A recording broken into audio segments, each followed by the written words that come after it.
Shopping போயிட்டு வந்த டயர்ல night எங்கேயாவது வெளியில டின்னர் வாங்கி கொடுப்பாங்க அப்படின்னு பார்த்தா போய் சிக்கன் வாங்கிட்டு வந்துட்டாங்க. ஸோ நம்ம வீட்லயே கிரேவி பண்ணிக்கலாம் அப்படின்ட்டு ஒரு நாளாவது கிச்சன் மேலேருந்து எஸ்கேப் ஆகலான்னு பார்த்தா அன்னைக்கும் கிச்சன் நம்மள வான்னு கூப்பிட்டுருச்சு.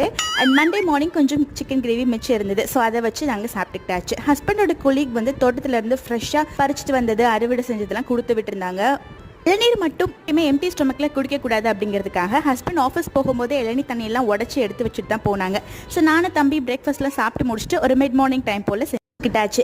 அண்ட் அவங்க கொடுத்து விட்ட அந்த கத்திரிக்காய், முருங்கைக்கீரைலாம் பார்க்கவுமே அவ்வளோ ஆசையாயிருச்சு. ஒரு காரக்குழம்பு சாப்பிடணும் போல.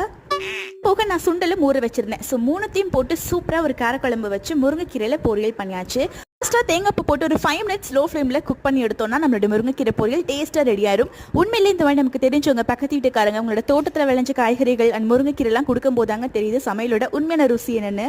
கூடவே ஹெல்த்தி ஃபுட் சாப்பிட்ட சாட்டிஸ்ஃபேக்ஷன்.